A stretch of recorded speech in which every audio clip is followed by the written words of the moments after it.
Boa tarde, muito bem-vindos. Vamos começar mais uma live aqui do Instituto Varini. E hoje a nossa ideia é entrevistar o Dr. Ricardo e tirar as dúvidas mais frequentes e mais comuns na nossa prática clínica no consultório, que as pacientes mais me perguntam, ainda mais agora que eu estou no Instituto, para a gente poder tentar deixar a FIV como uma coisa muito mais familiar para as pessoas que tenham interesse, ou que tenham necessidade, ou que ainda estão procurando saber se esse é o melhor caminho para elas ou não. Então, deixa eu tentar colocar aqui o Dr. Ricardo. Isso. Deixa eu ver se deu certo. Não sei. Vamos ver. Deu certo. Oi, professor. Tudo bom? Tudo bem, Elisa? Como é que você está? Tudo bem? Tudo bem. Muito bem, senhor. Tá me ouvindo bem, não? Tá me ouvindo bem? Meu áudio tá bom também? Ah, então tá bom. Tô. Eu acho que eu vou mudar a rede. Só. Tá.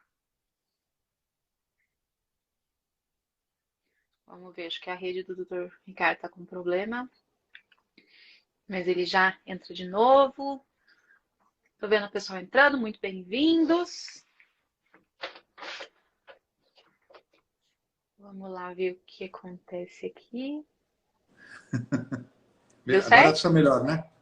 Aí. Então tá bom, agora podemos tá começar. Vamos lá, Elisa. Então. Vamos falar sobre a FIV, os grandes problemas que todo mundo tem para saber o que é importante, né? Quais são os preparativos, né? O que a gente precisa de exame, o que a gente vai precisar de avaliação. Acho que são várias coisas que eu sei que as pessoas têm muitas dúvidas, né, a respeito disso. Acho que a gente pode começar, então. Muitas mulheres acham que isso é uma coisa extremamente complexa, né, e muito além da realidade das pessoas normais, e na verdade não é bem isso, né, professora? É uma coisa que, com a evolução da ciência, das técnicas, se tornou cada vez mais factível, cada vez mais possível e com os resultados ainda melhores do que antes, né? Não tem dúvida, né? Acho que os últimos anos modificaram muito a qualidade do tratamento, a facilidade com que o tratamento pode ser oferecido e a facilidade com que ele pode ser realizado, né?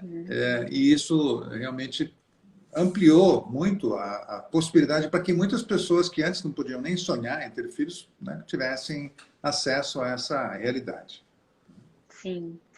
E muito disso veio também com as investigações de possíveis problemas de fertilidade, né? Tanto fatores masculinos como femininos, que evoluíram muito, né, professora? Antigamente muita coisa ficava sem resposta e cada vez mais a gente está encontrando respostas, né, para isso. Exatamente, exatamente. Bom, eu vou fazer a primeira pergunta que todo mundo faz para o senhor, que é como saber se a FIV é a melhor solução para mim? Eu escuto isso direto. Existem situações em que a gente pode dizer claramente que a FIV é a única possibilidade que a pessoa tem para poder engravidar.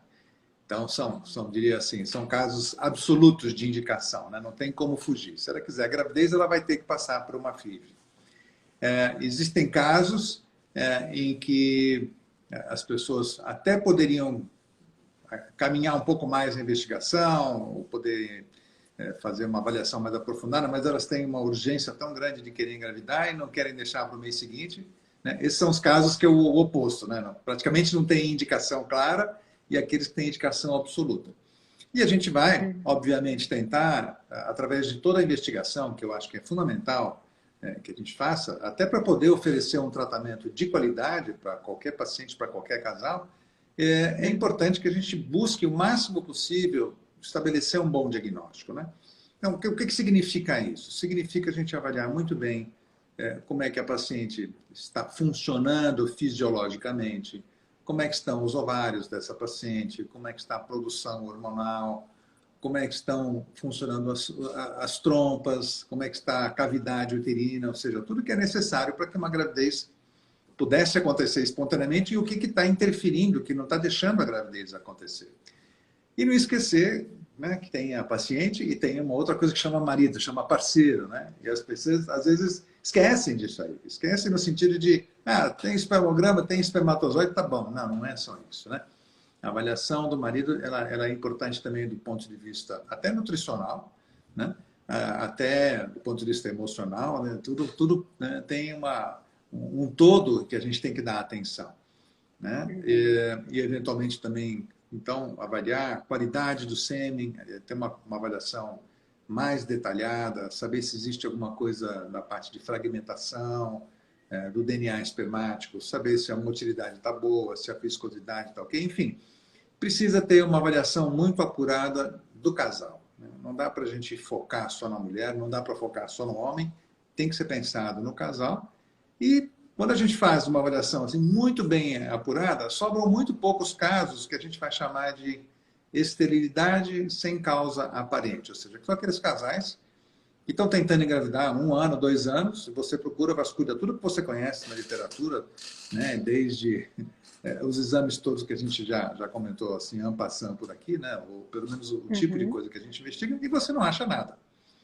Então, são poucos os casos que vão cair nessa avaliação, e são casos que a gente acaba indicando todas as técnicas de reprodução assistida, que vão desde as técnicas mais simples até chegar no momento de falar, olha, já tentamos de tudo, você não está engravidando, acho que o último próximo passo seria realmente a fertilização in vitro, né? E aí, então, que a gente chegaria nesse ponto. Então, para a gente dizer para o casal, olha, a FIV é o exame, é a técnica para vocês poderem engravidar, né, para o casal, a gente está falando, a gente vai depender dos exames, né?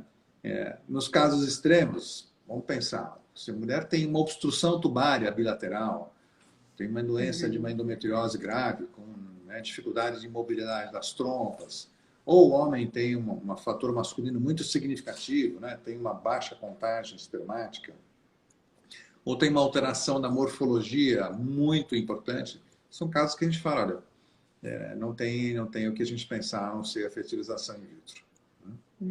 Até para otimizar as tentativas e investimento do casal, né? Claro, porque quando a gente tem esse tipo de avaliação, a gente consegue focar qual que é a técnica que vai ser utilizada, qual vai ser a medicação que vai ser utilizada, se vai ser importante a gente propor que esse casal faça, por exemplo, uma avaliação genética dos seus embriões antes de fazer a transferência, se isso é fundamental ou não, né? Enfim, são tantas as coisas que entram nessa salada mista, né? Que a gente pode falar assim. Então, é bastante pertinente que a gente faça uma investigação muito boa antes de partir para o tratamento, né? É uma das coisas que a gente precisa pensar em termos do preparo, né? E vamos lá, o que mais que você queria perguntar? Acho que eu já respondi essa primeira parte. Já. E já respondeu também a outra pergunta campeã, que é qual o primeiro passo, né? Que é o que o senhor falou, é diagnóstico, né? Investigação, porque pelo que eu tenho visto é totalmente personalizado, né? O tratamento é sempre muito individual, né? Depende da história de cada um, do casal, né? São muitas variáveis que o senhor vai avaliar qual que é a melhor saída para cada casal, né? Exatamente. E a gente tem que pensar também, Lisa, que a amplitude que tem que ter essa avaliação, né? Que às vezes a gente, né, na escola, a gente aprende que eles têm que pedir o exame X, o exame Y, claro, isso é importante. Mas a gente não pode perder de foco que hoje em dia existem outras coisas que estão sendo valorizadas e que são importantes no resultado. Então, por exemplo, uma boa avaliação nutricional para o casal é importante? Eu tenho visto que realmente é fundamental, né? A gente tem uma nutricionista no Instituto, é a Kari Tatonini, ela realmente tem modificado significativamente o resultado das nossas pacientes, né? O número de resultados positivos tem se modificado, a qualidade dos exames das pacientes tem melhorado, e isso não tem dúvida, né? Outra coisa que também a gente tem proposto é que essas pacientes, eventualmente, se possível, que elas se preparem do ponto de vista também de fazer alguma avaliação com a acupuntura. A acupuntura tem oferecido também uma melhora importante na qualidade dos resultados, até para que a paciente se sinta mais tranquila e mais relaxada, né? Menos estressada. E agora a gente tem que falar também na introdução de uma avaliação psicológica, né? Ou pelo menos um acompanhamento psicológico, né?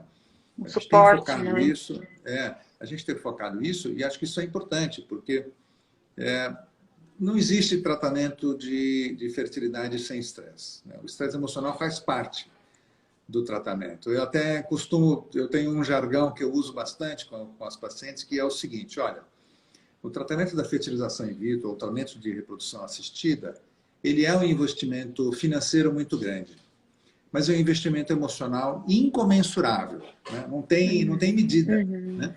Por quê? Porque a pessoa joga tudo, e a gente também joga tudo, porque a gente quer que ela saia grávida no fim da história. Mas, infelizmente, apesar da fertilização in vitro e todas as técnicas de reprodução nos darem um resultado muito satisfatório comparado com o que existia no passado, quando começou, eu lembro quando eu fiz o meu pós-doutorado nos Estados Unidos, na década de 90, as clínicas que tinham 20% de resultado eram consideradas campeãs, assim. Hoje em dia, se você falar em 20%, você está na rua da amargura, ninguém vai te procurar, né? Então, você tem que falar de 50% para cima, senão você está fora do baralho, né? Não tem jeito. Mas ainda assim, a gente tem que lidar com essa questão, né? Isso gera ansiedade, isso gera muita angústia. Não só, eu falo, não é só para quem tem o resultado negativo, para quem tem o resultado positivo também, porque lutou tanto, de repente está com aquele negócio na mão e fala: e agora, o que eu faço? É um ovinho de cristal, né? Exato, então a pessoa às vezes se sente tão insegura que ela tem medo de dar um passo qualquer. Então, eu acho que a avaliação psicológica, o acompanhamento psicológico também são fundamentais. Então, eu diria que além de todo o arcabouço que a gente, como médico, né, eu, você, a Isabela, que trabalhamos aqui na parte médica, que a gente pode dar para a paciente, tanto no diagnóstico quanto na técnica que a gente pode aplicar para que ela consiga engravidar, eu acho que esse suporte que a gente tem aqui no Instituto são fundamentais. Eu acho que isso é o que vai dar o diferencial para que a gente consiga, primeiro, um melhor resultado, em termos numéricos, assim, de quantas pacientes vão sair grávidas no fim da história, mas que vão sair melhor também. Vão sair melhores nas suas vidas, a gente fala, né?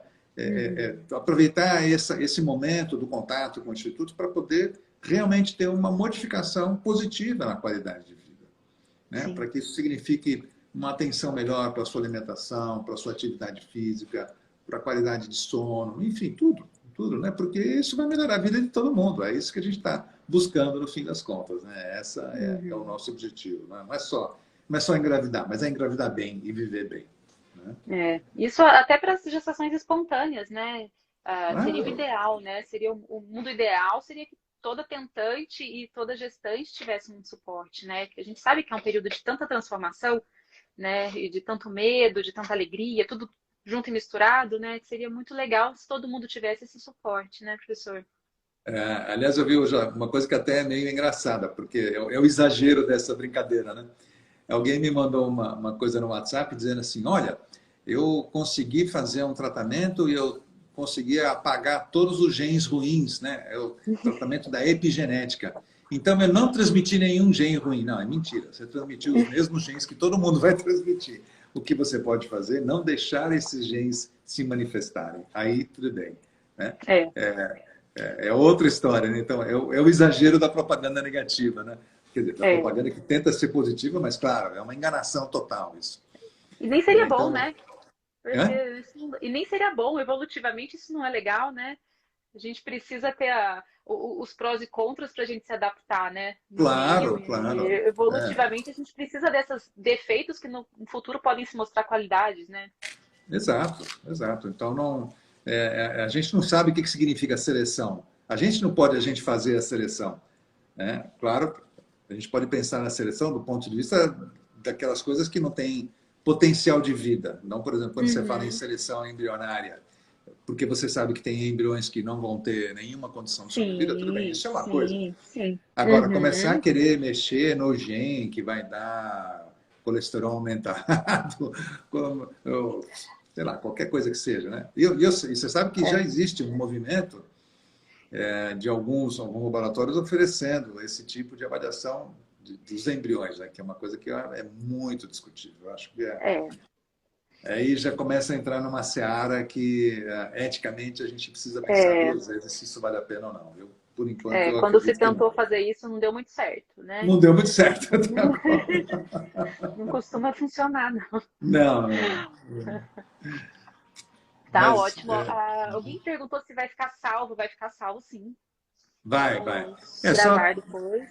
aproveitando para pedir para o pessoal que se alguém tiver alguma dúvida e quiser colocar no balãozinho com a pergunta, né? Ou então se alguém quiser mandar essa live aí para algum amigo que esteja assistindo, alguma amiga que acha que vai ser legal, é só clicar no balãozinho e encaminhar, que a pessoa vai poder entrar ao vivo para assistir a Lisa e eu aqui falando sobre a fertilização. Isso mesmo. Bom, professora, a outra pergunta muito campeã que muita gente me faz é qual o melhor momento para fazer a FIV? começar um processo de reprodução em geral e depois para a FIV? Tá. Congelamento e transferência, enfim. Olha, eu acho que a gente tem que pensar no seguinte. Primeiro, é importante que os casais tenham pelo menos algum tempo de tentativas antes de pensarem em achar que estão com problema, né? Às vezes a gente recebe casais aqui, né? Quanto tempo vocês estão tentando realmente? Faz um ano, mas neste ano o fulano viajou 6 meses, aí depois mais 2 meses a gente não se encontrou. Porque não, você não está tentando nada, né? Você está brincando de tentar, né? Só não está evitando.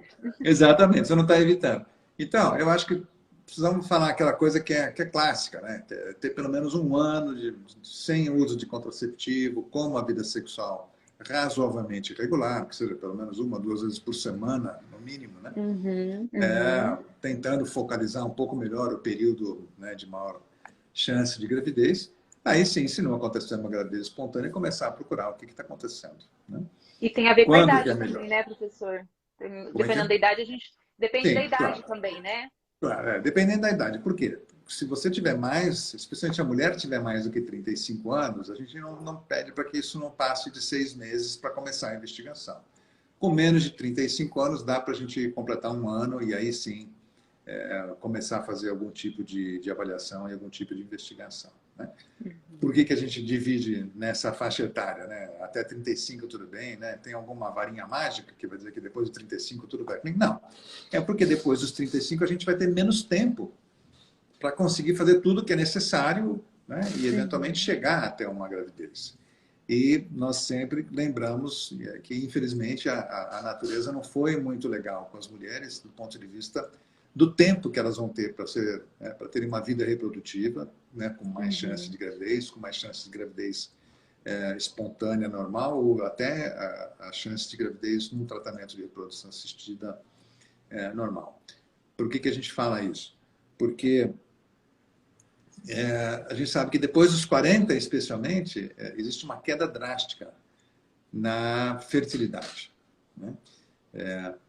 Os óvulos com os quais a mulher foi produzida dentro do útero da mãe dela, né, já estão definidos quando ela está na fase inicial, na vida embrionária. Ela vai ter um determinado número de óvulos.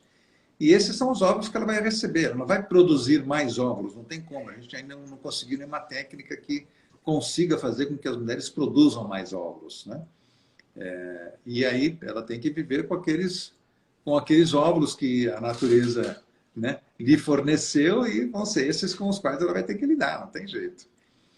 E se a paciente deixa para muito, muito próximo dos 40 anos, então a gente sabe que a reserva, né, aquilo que ela tem de óvulos desde que ela nasceu, que ela vai consumindo ao longo da vida, né, quando chegar muito perto dos 40, eles vão estar em menor quantidade. Não tem como a gente consertar isso, né? A gente tenta, através de tudo que a gente já falou, através de nutrição, através de mudança de hábito de vida e através de acupuntura, ainda assim melhorar essa qualidade, mas a gente não consegue milagre, né?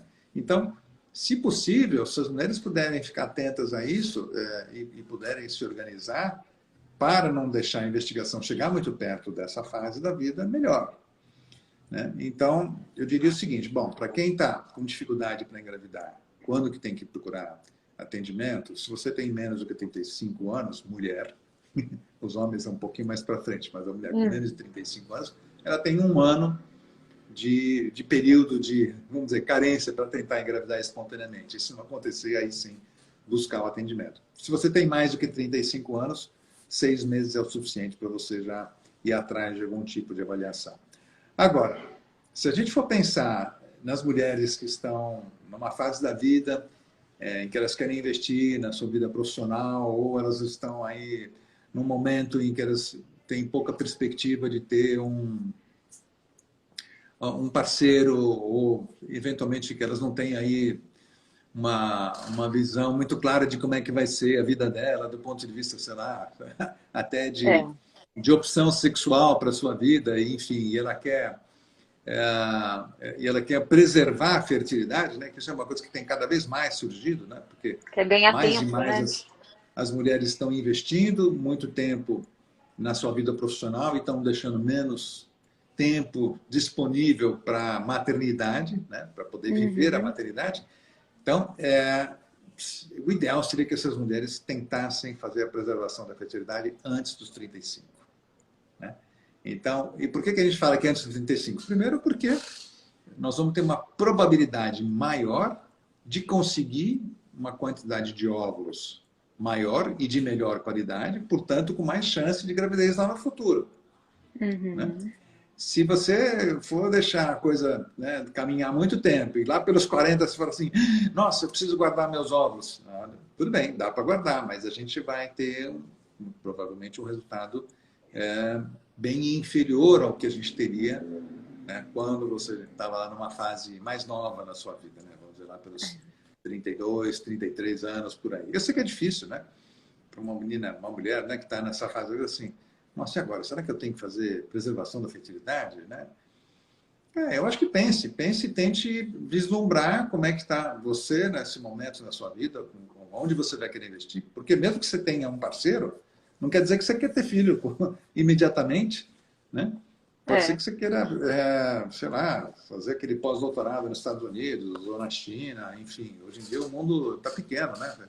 As Ou pessoas... nem sabe se vai ter filho, tá na dúvida, aí resolve ter Exato. uma garantia, né? Vai que eu resolvo depois, né? Então, eu brinco que é uma reserva de, de Uma tranquilidade. poupança. Uma poupança. É que nem um pouco como seguro, né? De seguro de carro, que está travando um pouco a sua... Melhora. Ih, agora travou mesmo. Voltou. Sim, acho que deu uma travada aí. Não melhorou? Agora melhorou, agora tá bom. Tá. Agora tá. Então, eu estava falando a respeito, então, da questão da preservação da fertilidade, né? Que as pessoas... Ixi, professor.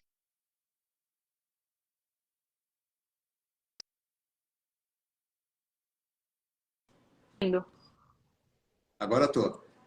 Você está no Wi-Fi ou você está no normal aí, Eu tô no dos 4G dados? porque o Wi-Fi não tava muito Tá. legal. Não, então tá bom. Então vamos de 4G, que eu estou nele aqui. Acho que tá indo bem. A gente tenta.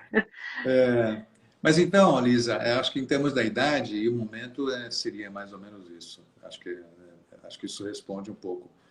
E eu percebo que eu não sei se foi a epidemia que também deu um clique, né? Eu fiz vários tratamentos a partir dos últimos 2 anos de pessoas que perceberam que elas precisavam correr contra o tempo, né? Porque com a pandemia, não sei se isso dificultou, sei lá, o reinício de relações ou o início de outras relações, gente que se separou, Os gente que planos, né? estava sem parceiro, estava sem planos, ou então, eu recebi um convite para não sei para onde, se eu for não posso ter filho agora, tal. Enfim, isso aí são coisas que vão ser cada vez mais frequentes, né? E que eu acho que vale a pena as pessoas ficarem atentas para poder cuidar disso.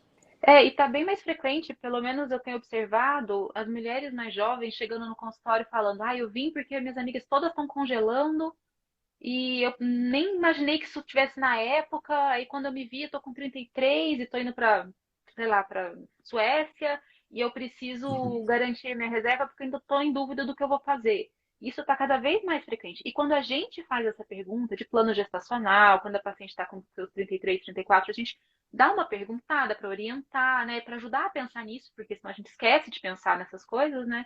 E elas Aham. tomam um susto, né? Porque parecia uma coisa tão distante, minha vida está corrida, eu estou defendendo doutorado, eu estou assumindo um novo emprego, eu estou mudando de carreira. E aí essa questão vai ficando para trás e só volta à tona às vezes em momentos que já são mais tarde, né? E aí gera ansiedade, né? Tanto de tentar quanto de ter que precisar de algum auxílio, né? Eu tenho Tá bem frequente.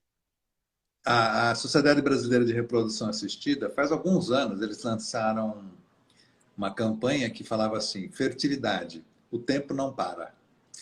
Né? Uhum. Ou o tempo não espera, não lembro qual, uma das duas coisas. Que, enfim, quer dizer a mesma coisa, né? E eles usavam, se eu não me engano, uma personagem. Eu acho que era alguém numa personagem de uma novela que falava sobre essa questão da dificuldade. Ou foi uma peça que foi criada especificamente para a campanha. Mas Uhum. alguém falava assim: sabe aquela coisa de que você vai engravidar, que a FIV vai resolver tudo? É tudo mentira. Eu já fiz tudo, já fiz isso, já fiz aquilo. Quer dizer, alguém que tinha passado por tudo e não tinha dado certo. Uhum. Mas, claro que aquilo lá era muito em função de chamar a atenção da necessidade das pessoas procurarem mais cedo, né? Procurarem Uhum. perceber que não dá para ficar deixando para depois, né? Que achar que, não, eu vou engravidar com 40 e aí eu faço uma FIV e tudo bem, e vou engravidar. Não, não é assim. É E não mais garante, difícil. né? É, claro, existe a possibilidade de outras técnicas com a FIV que possibilitam a mulher mais velha engravidar. É outra história. Uhum. Mas aí a gente está pensando em ovo doação, quer dizer, engravidar com seus próprios óvulos, se possível, faça isso antes dos 40 e melhor ainda antes dos 35. Mas, caso você, né, passe do tempo e não consiga, e depois tente, depois dos 40 e não der certo, existe ainda essa possibilidade que seriam os Alternativa. tratamentos com ovo doação, em que você vai receber Uhum. óvulos de uma outra mulher, né, vai fertilizar com o sêmen do seu parceiro e vão se produzir embriões que serão transferidos para você. Né?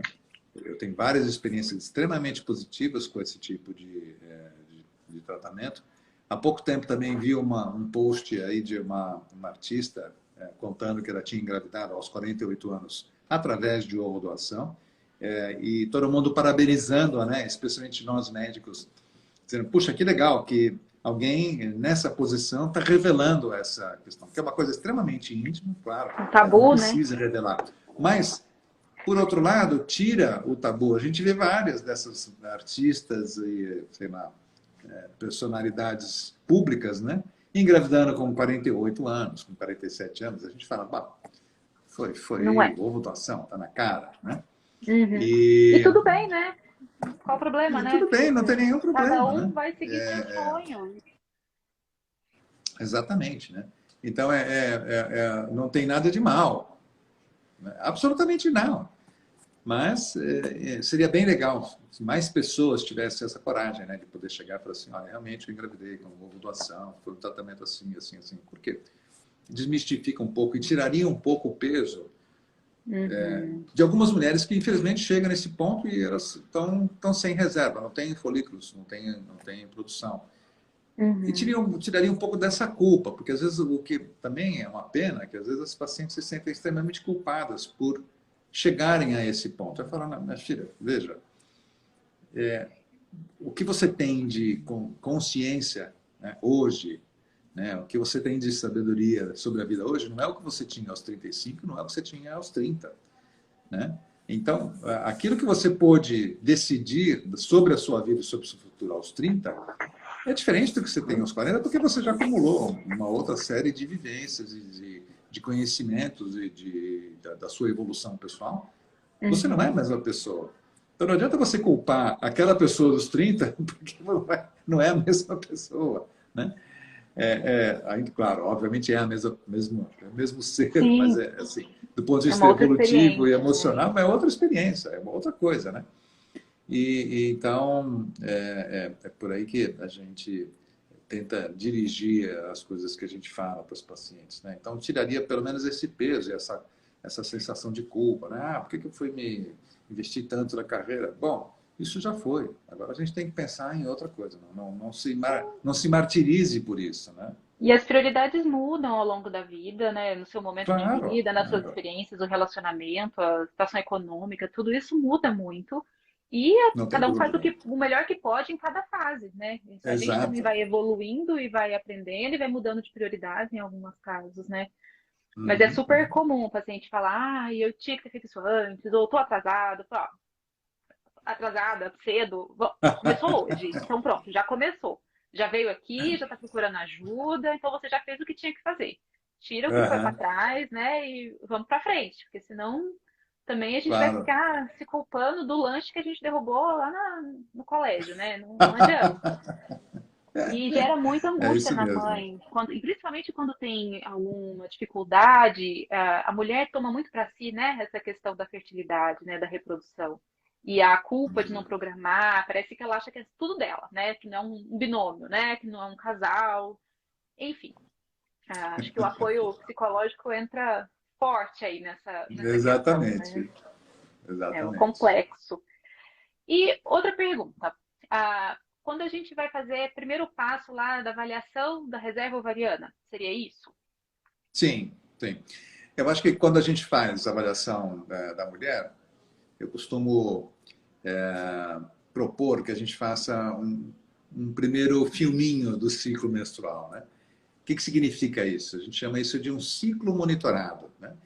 Que é um período em que nós vamos verificar como a mulher está produzindo os seus hormônios ao longo do mês, né? São vários exames de sangue que ela vai fazer. E, ao mesmo tempo, a gente vai observar pelo ultrassom como é que está se comportando o endométrio, o ovário, né?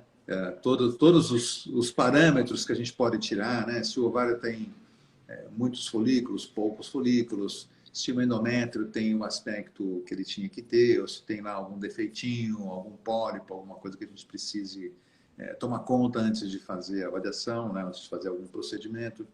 Então, esse ciclo monitorado, ele nos dá essa visão da mulher. E junto com esse ciclo, a gente já deveria, se possível, né, dentro de um conceito muito americanoide, em inglês também, que eles chamam de one stop clinic, né? Uma parada na clínica para resolver tudo, né? Uhum. Não dá para fazer uma parada, mas pelo menos nesse mês, né, seria one cycle stop. A gente tentaria focalizar esses detalhes da paciente, do ponto de vista, então, da função ovulatória. Já faria um outro exame que avaliaria a permeabilidade das suas trompas, né? Existe um exame muito legal que a gente está fazendo agora aqui no Instituto, que é um exame que verifica, através do ultrassom, se as trompas estão permeáveis ou não. Isso substitui, com vantagens, um outro exame que também ainda é feito bastante, que tem um nome desse tamanho, chama-se histerosalpingografia, né?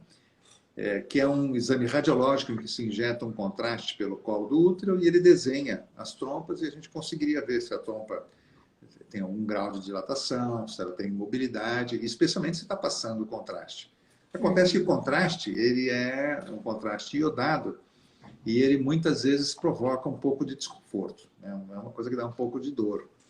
E o que a gente propõe com esse novo tipo de exame é uma avaliação que, primeiro, não usa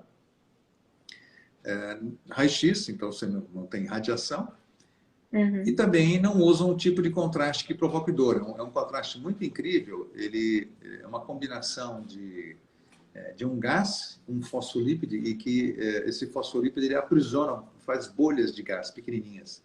E no ultrassom, essas bolhas de gás elas fazem como que uma iluminação de acordo com um software específico, né, que consegue captar essas imagens e produz imagens muito incríveis, né, muito legais.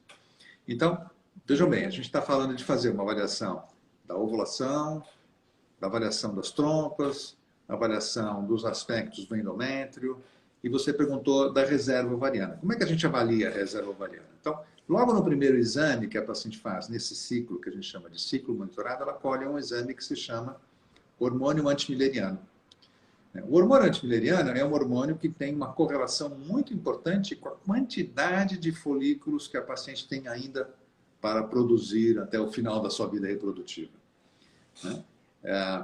E a gente observa que ao longo do tempo esse hormônio antimileriano ele vai caindo lentamente, também não cai drasticamente, não, ele cai devagarinho. E depois dos 40, realmente ele tende a ter uma queda mais brusca. Algumas pacientes, infelizmente, começam a ter essa queda mais precocemente. Por quê? Porque quando ela foi gerada lá no útero da mãe dela, a natureza, em vez de dar alguns milhões, deu um desconto lá e ficou com um pouco a menos.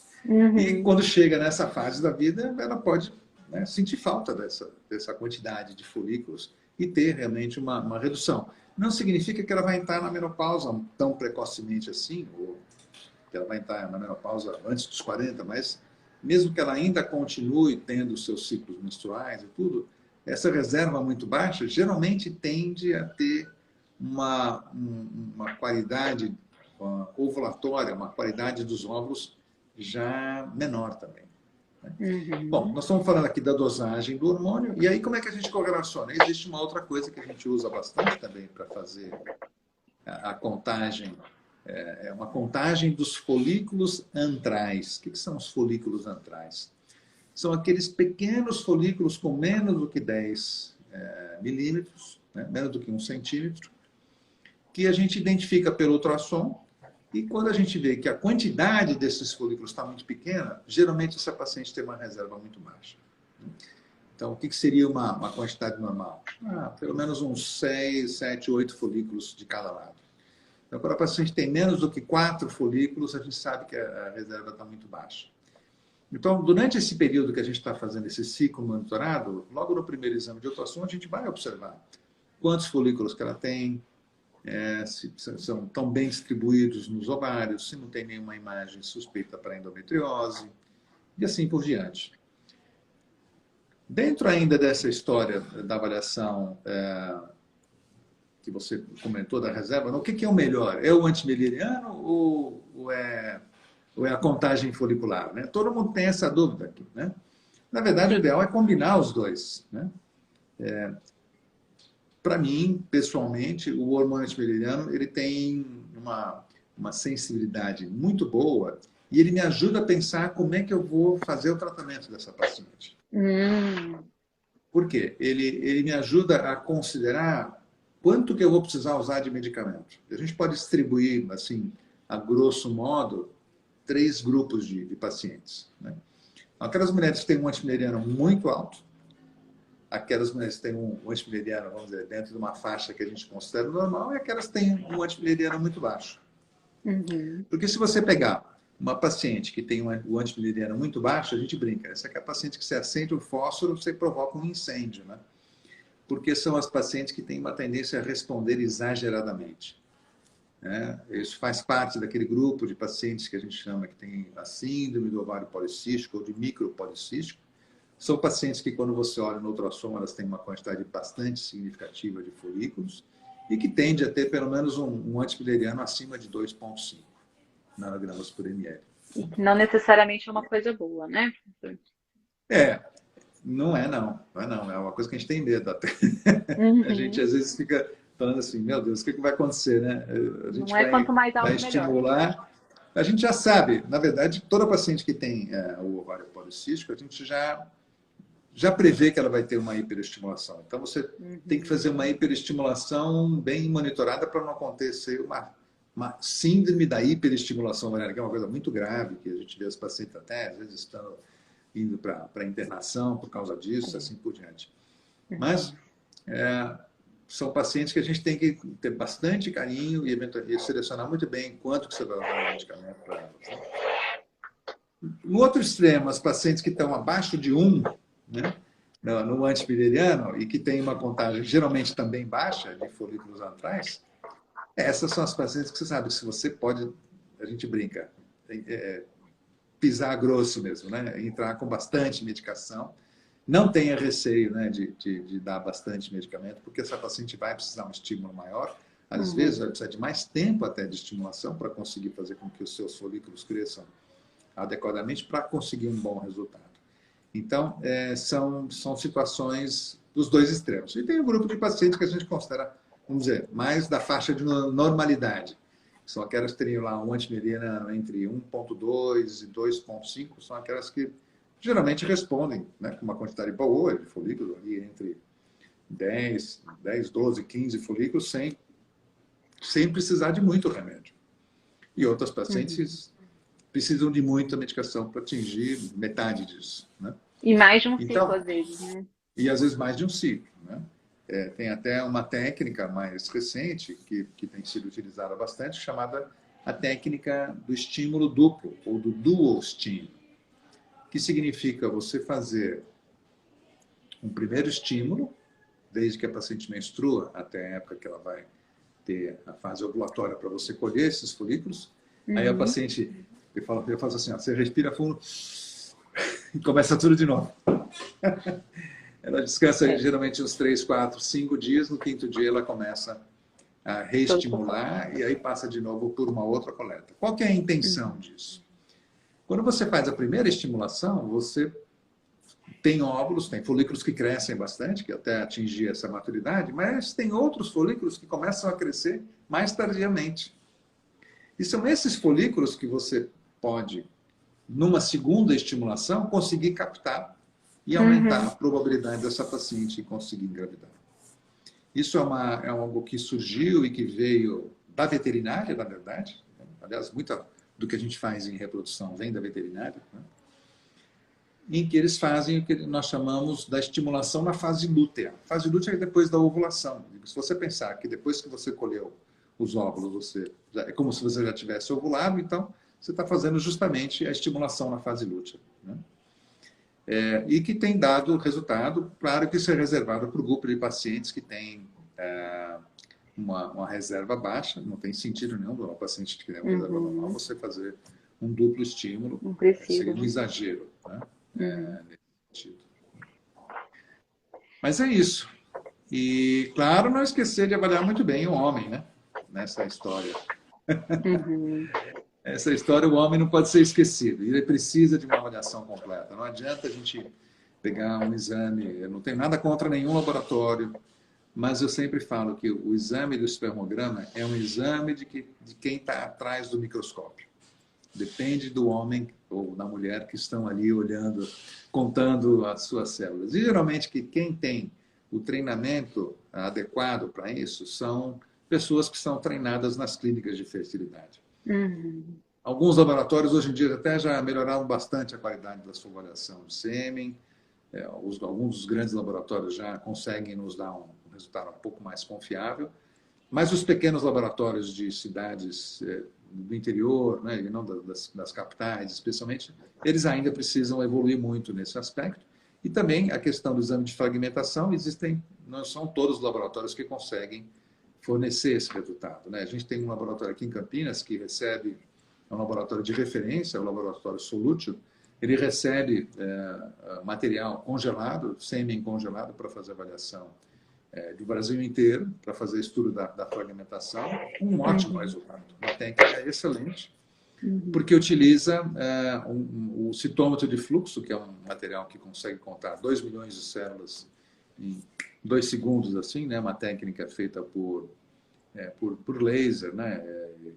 E uma técnica muito, muito incrível. Então, nos dá uma qualidade bastante interessante em termos de avaliação, né? Ótimo. E aproveitando que o senhor falou aí de exame operador dependente, vamos para os exames de imagem que são envolvidos também nesse processo de investigação, né? Da parte mais morfológica, imunológica, infecciosa, da reprodução, que muitos pacientes até se surpreendem dessa necessidade de investigação, né? Bom, aí nós temos que falar de você, que é a sua especialidade. Também. Né, Lisa? A Lisa tem a especialização em endoscopia ginecológica, né? E sem dúvida nenhuma, um dos exames que a gente preconiza que sejam realizados aí na paciente que está se preparando para fazer uma fertilização, e que a gente vê que tem uma melhora significativa também no resultado, é a esteroscopia, né? A esteroscopia é um exame que é feito através da introdução de uma cânula, através do canal cervical, uma cânula bem fininha. Existem duas modalidades de esteroscopia. A gente fala na esteroscopia diagnóstica, onde não é necessário anestesia, e a Lisa consegue olhar a cavidade sem judiar muito da paciente, só com uma introdução. Mas a gente faz uma sedaçãozinha, para Uma sedaçãozinha vai bem. Eu também É. acho. Se eu tivesse que fazer em mim, eu ia pedir sedação. Acho que a dor é uma tortura desnecessária nesse momento.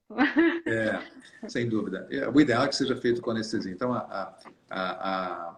essa visualização da cavidade, né, ela é importante, porque ela vai dizer para a gente se existe algum abalamento provocado por um mioma, ou então por alguma deformidade, por alguma malformação uterina, e especialmente ver se a caminha do bebê está pronta, né? Se o endométrio está bonito, né, Lisa? Fala um pouquinho como é que você faz esse tipo de avaliação, né? Não, com certeza. A gente até tem surpresas, né, professor? Às vezes a gente entra para ver um útero para procurar uma endometrite, alguma coisa assim, porque teve uma falha de implantação, depois você fala mais disso, e a gente acha um pequeno pólipo, a gente acha uma sinéquia, né, uma cicatriz intrauterina próximo do ósseo, tampando o ósseo, ou bloqueando a entrada do útero, que são coisas que vão com certeza atrapalhar e que nem sempre conseguem ser vistas com exame de ultrassom convencional, né? E que a gente acaba descobrindo durante o procedimento e resolvendo durante o procedimento também, né?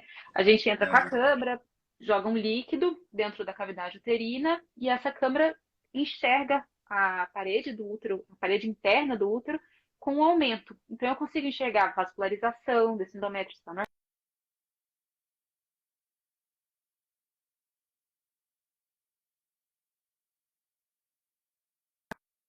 algum tecido que não era para estar lá, um mioma. Se o útero permite a passagem do instrumento, ou seja, vai permitir a passagem do material para a técnica de reprodução e até para a reprodução espontânea, né? Isso tudo a gente consegue ver naquele momento. E é um exame muito rápido, pouco invasivo. O paciente vai para casa no mesmo dia, praticamente não tem nenhuma perda de qualidade de vida no pós-operatório, a vida normal.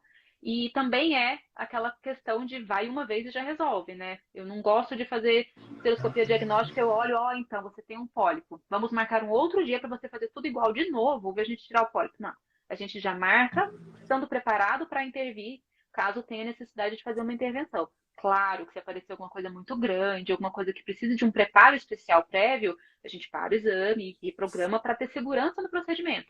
Mas a gente tenta otimizar o tempo da paciente e a questão emocional também de ser internada, de passar por um tratamento que não é nada fácil, né? Entrar no hospital. A gente está medicalizando uma coisa que na cabeça dela e culturalmente é para ser totalmente natural, né? Engravidar, ter um filho. Então a gente tem que pensar nisso e tentar tornar isso menos sofrido, menos marcante, né? Que a gestação seja o evento marcante, não essa busca de diagnóstico e de tratamento, né, professor? Excelente. Eu concordo plenamente com o que você falou e acho que a gente deve procurar resolver as coisas com rapidez e com eficiência e com cuidado, né? Então, se a gente pode, numa vez só, numa internação só, resolver tudo, não tenha dúvida nenhuma que tem que ser feito assim, né? Uhum. Bom, você falou então aí a respeito da esteroscopia e tem outro exame que às vezes a gente acaba pedindo para que seja feito, na verdade é uma coisa um pouco mais invasiva do que só a esteroscopia, que é uma videolaparoscopia, né? Uhum. Onde que entra a videolaparoscopia, né? É naquela situação que você tem uma paciente, você fica em dúvida se existe algum fator tubário ou não, né? Se tem uma endometriose que precisa ser, que não foi identificada pelos exames, que a gente vai falar daqui a pouco, que pudesse ser identificada pela videolaparoscopia. Então, apesar de ser um procedimento um pouco mais agressivo, ela ainda tem o seu lugar como um teste diagnóstico, não só como uma cirurgia laparoscópica, né? Quando eu era residente, Lisa, não tinha laparoscopia, né? Então, a gente chegava nesse ponto e falava para o paciente, nós vamos fazer uma laparotomia exploradora.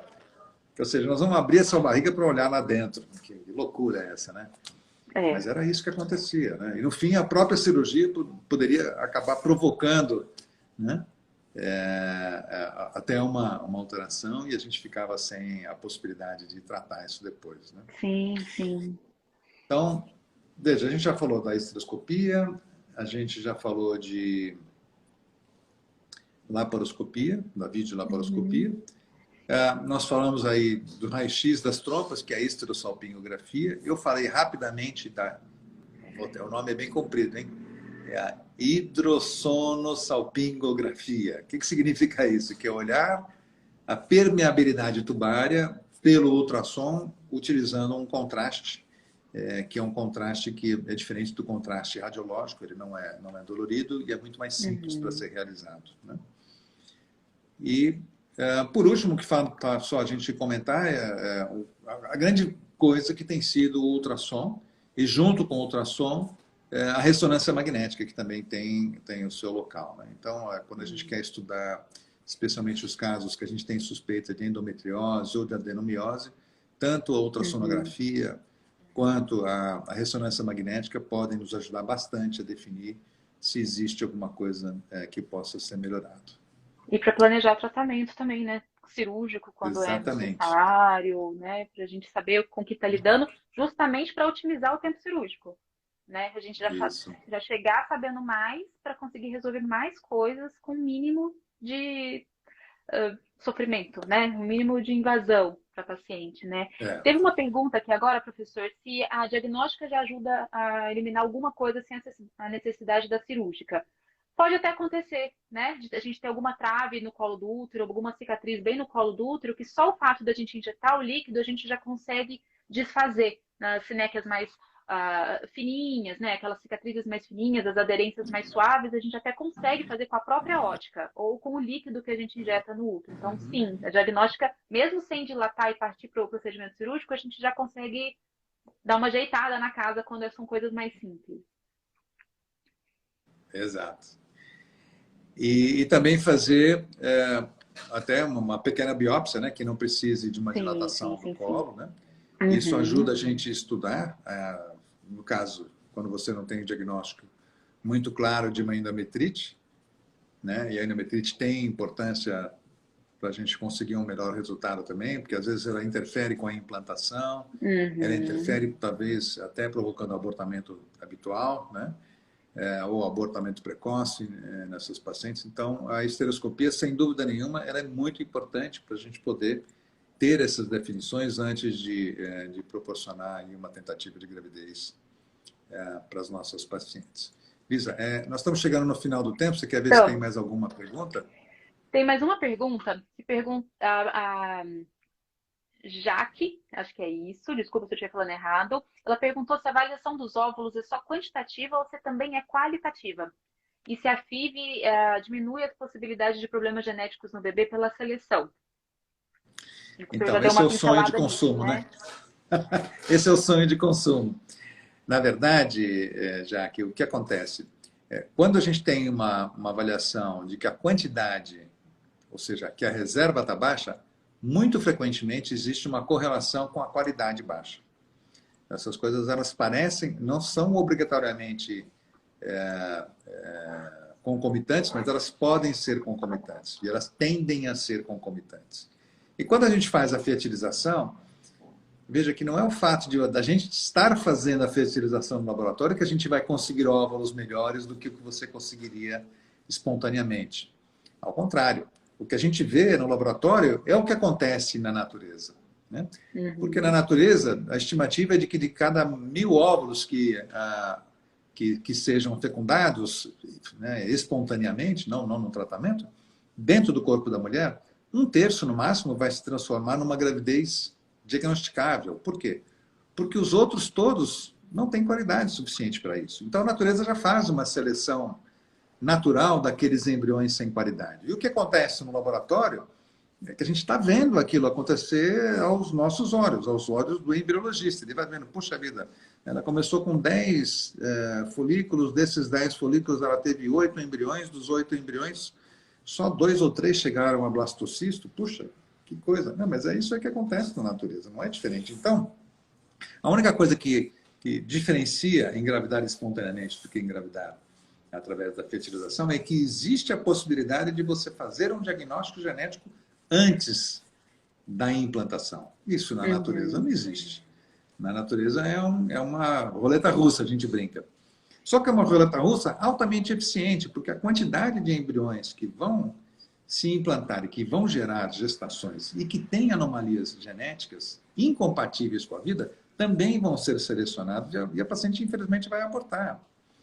Então, são raros os casos de gestações que acabam progredindo, né, mesmo depois de se saber que ela tem uma anomalia cromossômica, por exemplo, que tem uma anomalia genética. E a gente sabe que estão aí as crianças que têm síndrome de Down, por exemplo. Né, a gente sabe que dos bebês que nascem com síndrome de Down, existe uma porcentagem grande que acabou numa interrupção espontânea de gravidez. Seja no primeiro, seja no segundo trimestre, ou até às vezes no terceiro trimestre, com um óbito fetal intraútero de repente. Né? Assim, também para outras anomalias cromossômicas, né, a gente pode pensar. Então, a gente imaginar que a fertilização vai nos dar uma chance melhor do que a natureza de ter uma criança normal, não é verdade. A gente consegue fazer isso para quando existe um determinante no casal de aumento de risco de ter crianças anormais. O que significa isso? Você pega lá um casal e você sabe que um dos dois é portador de uma anomalia cromossômica, uma translocação, por exemplo, que é quando existe uma troca de posição dos cromossomos. E que isso, na hora que o homem ou a mulher vão gerar os seus óvulos ou seus espermatozoides, pode aumentar o risco, sim, de haver uma criança com alguma alteração cromossômica que possa terminar ou num abortamento ou até numa não gravidez, né? Num aborto tão precoce que não acontece gravidez. E aí você consegue selecionar embriões que não tenham essas alterações para poder deixar a paciente engravidar. Né? Pensando em viabilidade do embrião, né, professor? Sim, Pensando claro. em embriões que têm mais chance de nascer, né? Exato, exatamente. É isso mesmo que a gente tem que pensar. Eu queria, então, aproveitar que a gente está nos minutos finais para dizer que aqui a gente no Instituto prioriza todas essas coisas que a gente comentou. E eu quero dizer que a Lisa tem sido uma excelente colaboradora aqui, parceira do Instituto. Há anos que a gente tem tido pacientes com que a gente troca as experiências através do resultado da esteroscopia, dos resultados das gestações, né? A Lisa, inclusive, ultimamente está até participando dentro do Instituto com a avaliação das pacientes que tenham questões ligadas à infertilidade através de um convênio que ela atende, que é muito comum aqui em Campinas, que é o convênio da Unimed. Isso, então, abre uma porta para uma entrada mais fácil de algumas pacientes que estejam aí inseguras de iniciar o tratamento, pelo menos a avaliação toda de início já pode ser feita, para saber se ela realmente é uma candidata positiva para uma fertilização, e aí o resto do pessoal do Instituto, eu e a doutora Isabela, até com a ajuda da Lisa, podemos tocar o projeto para frente. Eu encaminho para os especialistas de reprodução. Eu faço a minha parte de investigar o início, ajudar a paciente a se encontrar nesse processo e aí entrego nas mãos competentes para fazer o tratamento propriamente dito, né, professor? Mas para mim é um grande prazer. Eu aprendo muito com essas histórias e tenho aprendido muito no Instituto. É muito legal fazer parte dessas histórias, né? Com final feliz. É mútuo, é mútuo.